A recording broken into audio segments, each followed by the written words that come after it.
बाप को दो बेटों समेत मौत के घाट उतार दिया गया। शाम को 5:43 पे 15 की कॉल होती है। एक जो है वो ग्राउंड फ्लोर पे और 2 डेड बॉडीज जो हैं वो ऊपर वाले पोर्शन में। तकरीबन 1 करोड़ 13 लाख रुपए के जानवर इन्होंने लेके फरोख्त किए थे बड़ी ईद पे। उधर से प्रॉफिट का इनका आपस में वो चल रहा था। चलो समझ आ गई कि इनका कारोबारी तनाज़ा था, लेकिन इसमें जो खतून जो गिरफ्तार की गई है उसका किरदार क्या है? उसने को 5-7 दिन पहले प्लान किया हुआ था और वो जो गोलियां लेके उसको पीस के इसने अपने पास रखी हुई थी। नाज़रीन, आज हम बात करेंगे काना के इलाका में होने वाले तहरे कत्ल की, जिसमें बाप को दो बेटों समेत मौत के घाट उतार दिया गया। इस वारदात के मुल्जिमान जो हैं वो गिरफ्तार कर लिए गए, जिसमें एक मुल्जिम और इसके साथ एक हमराई खातून जो है वो शामिल है, जिसको गिरफ्तार किया गया है। इस हवाले से बात करने के लिए इंचार्ज इन्वेस्टिगेशन जाहिद सलीम हमारे साथ मौजूद हैं, इनसे बात करेंगे। जाहिद साहब, सबसे पहले ये बताइएगा कि ये वाक़या किस दिन रिपोर्ट हुआ?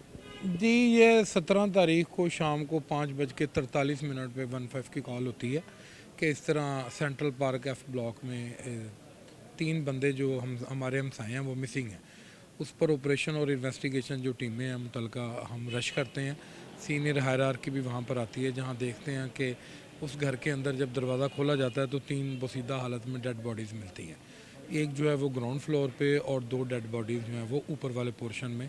ये कमोबेश ग्रेजुअल जब ये चीज़ें आगे बढ़ती हैं तो पता लगता है ये 4 दिसंबर से लेकर और 17 जनवरी तक ये डेड बॉडीज़ जो हैं वो उसी घर में और उन्हीं कमरों में पड़ी रहीं। ये 45 के दिन बनते जी, हैं। ऑलमोस्ट 40-45 दिन ये बनते हैं। तो जब पुलिस वहाँ मौका पे पहुँचती है तो जो हमारा वर्क है जिसमें हम PFSA को इंगेज करते हैं, क्राइम सीन यूनिट हमारा आता है और हमारी सारी सीनियर हायरार्की आती है। जो जो एविडेंस वहाँ से हमें मिलती हैं वो तमाम की तमाम इकट्ठी की जाती हैं और इसको फिर फर्दर जो इनके आईडी कार्ड से इनके आईडी कार्ड के अगेंस्ट जो नंबर और वो सारा सिलसिला जो है, क्योंकि वहाँ से कोई मोबाइल फ़ोन भी नहीं मिलता और ऐसा सच कोई इस तरह की जो है कोई एविडेंस डायरेक्ट नहीं मिलती कि जिससे हम इल्ज़ाम अलहान को जो कल्प्रिट्स हैं उनको हम देख सकें कि कौन कौन प्रोबेबिलिटी और पॉसिबिलिटीज़ हो सकती हैं। फिर आईडी कार्ड के अगेंस्ट जो हमें नंबर मिलते हैं फिर उन पर प्रोसेस शुरू कर दिया जाता है। DIG साहब इन्वेस्टिगेशन लाहौर ज़ीशान रज़ा साहब उसी वक्त हदायत करते हैं कि ये चूँकि ट्रिपल मर्डर है और ये बड़ा हसास और बड़ा सेंसिटिव है, बड़ा सनसनीखेज़ है। लाहौर जैसे मेट्रोपॉलिटन सिटी में इस तरह का वाक़या हो जाना एक बहुत बड़ा सवालिया निशान है। तो ये हमें एक चैलेंज दिया जाता है। तो अल्लाह ताला का शुक्र है मौला पाक का कि विदिन आवर्स हम DSP साहब और SP साहब की ज़ेर निगरानी मेरी टीम जिसमें sub inspector Munir, ASI Imran बरकत, ASI करामत, हमारी टीमें और स्पेशली हुसैन फ़ारूक साहब जो DI साहब की तरफ से डिप्यूट किए जाते हैं और तमाम हमें टेक्निकल असिस्टेंस हमें जो टेक्निकल असिस्टेंस है जियो फेंसिंग CDR वो तमाम की तमाम चीज़ें जो हैं हमें चंद घंटों में ही मुहैया कर दी जाती हैं और उसी रात हम जो है वो मेन कल्प्रिट तक पहुंचने में कामयाब हो जाते हैं। दिस इज़ मैं समझता हूँ कि ये बड़ा रेयर है 3 ट्रिपल मर्डर को इतने शॉर्ट टाइम में और वो सारा चीज़ों को एक दूसरे के साथ कोरोबरेट करना और फिर एग्जैक्ट जो है वो कल्प्रिट जो है वहाँ तक पहुँच जाना तो उसको एप्रीहेंड किया गया।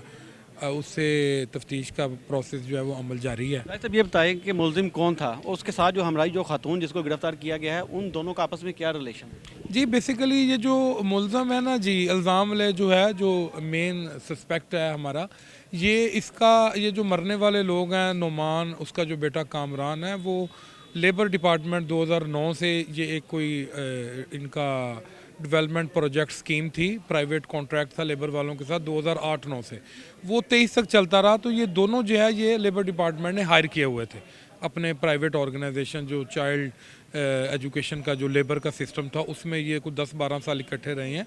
तो ये उसी वक्त से इनकी शनासाई थी। ये शनासाई बढ़ते बढ़ते कारोबारी शराकतदारी में भी आ गई। इन्होंने कारोबार शुरू कर दिया जानवरों का, जनूबी पंजाब से जानवर लेके आगे फ़रोख्त और डेली बेसिस पे दूध दही का इस तरह का इनका काफ़ी तकरीबन आप कह लें करोड़ प्लस का इनका आपस में वो कारोबारी सिलसिला चल रहा था।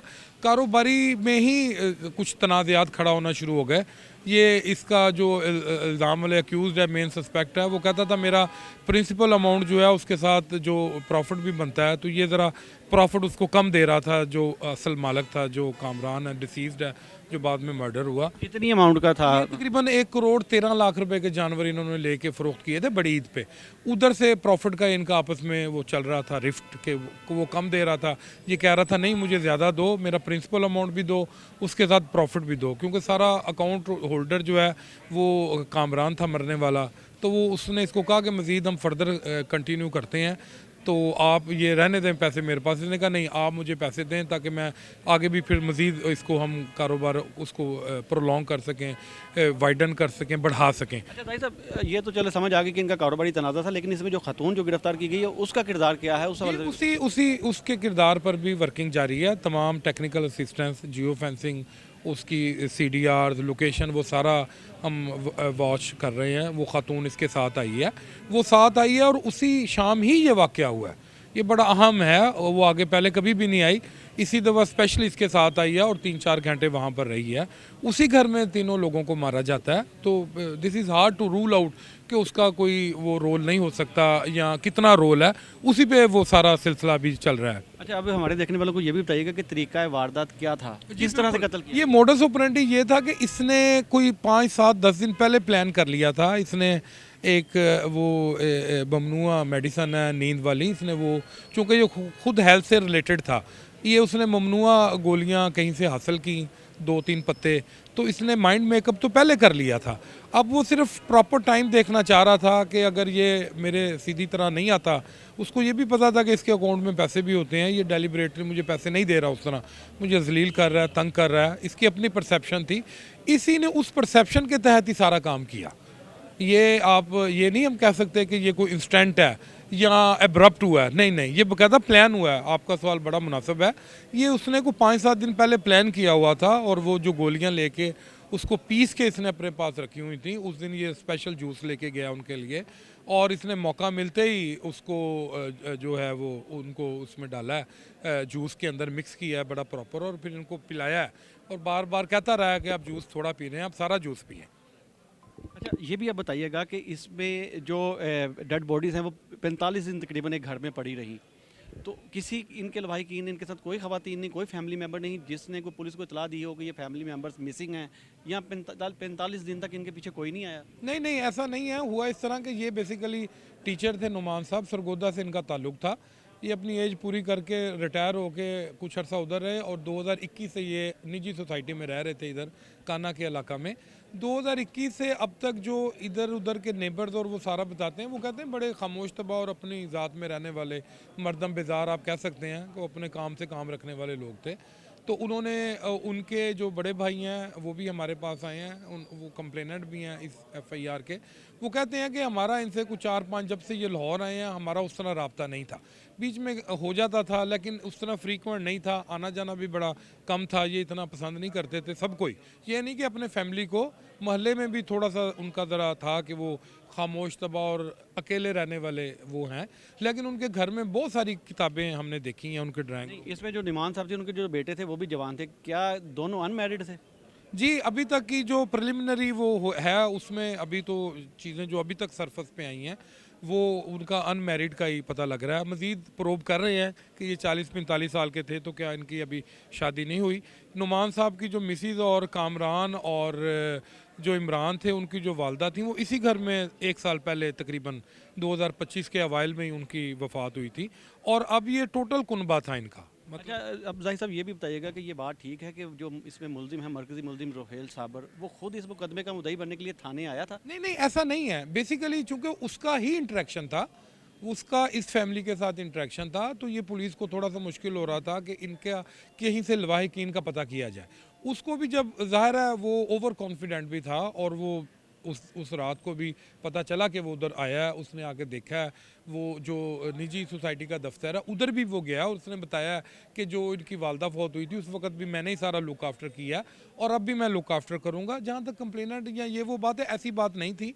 ज़ाहिर है पुलिस हम तलाश कर रहे थे, ऑपरेशन विंग और इन्वेस्टिगेशन इनके लवाहिकीन को, और फिर हमने उनको फाइंड आउट भी कर लिया, उनसे हमारा रब्ता भी हुआ, उन्होंने कहा जी बिल्कुल हम आपके पास आ रहे हैं। ऐसा नहीं था कि वो कंप्लेनेंट था, कंप्लेनेंट बनने के उसमें था, लेकिन ये ज़रूर है कि वो उसको बिल्कुल कॉन्फिडेंस था। वो जिस तरीके से उधर आया है और जिस तरह वो ऑफिस में गया है, वहाँ दीगर लोगों को, महल्लेदारों को भी मिला है। उसको कुछ महल्लेदार भी शनासा थे, क्योंकि उन्होंने, जब इनकी वालदा फौत हुई है तो उन्होंने उस वक्त उसे देखा था। उन्हें पता था कि यही बंदा इनके मामलात को लुक आफ्टर करता है। बाकी ऐसा फैमिली के साथ उस तरह का इंटरेक्शन नहीं था। आपको पता है हम सोशल आइसोलेशन का शिकार लोग हैं, उस तरह नहीं है जो एक फैमिली का सेटअप होता है, या इस फैमिली में उसका फुकदान था। बहुत शुक्रिया। इंचार्ज इन्वेस्टिगेशन काना जाहिद सलीम तफसीलन हमें बता रहे थे कि ये ट्रिपल मर्डर की ये वारदात थी, जिसको जो ट्रेस किया गया, इस वारदात को अनथ किया गया और इसमें मुलजिम जो है उसको गिरफ्तार किया गया, जिसके साथ एक हमरा खातून भी जो है वो शामिल हैं। DIG इन्वेस्टिगेशन सैयद ज़िशान रज़ा ने इस वारदात का जो है वो नोटिस लिया था, क्योंकि ये एक हौलनाक वारदात थी। 3 लोगों को बेरहमी से घर में घुसकर जो है वो कत्ल किया गया था और फिर इंस्पेक्टर जाहिद सलीम की सरबराही में एक टीम जो है वो तश्कील दी गई थी, जिसने चंद ही घंटों में मुलजिमान को जो है वो ना सिर्फ ट्रेस किया बल्कि उनको गिरफ्तार भी कर लिया। मुलजिमान से मज़ीद तफ्तीश जो है वो की जा रही है। इस हवाले से तफसीला हमने आपको बताया। अगली स्टोरी तक के लिए मुझे इजाज़त दें। अल्लाह हाफिज़।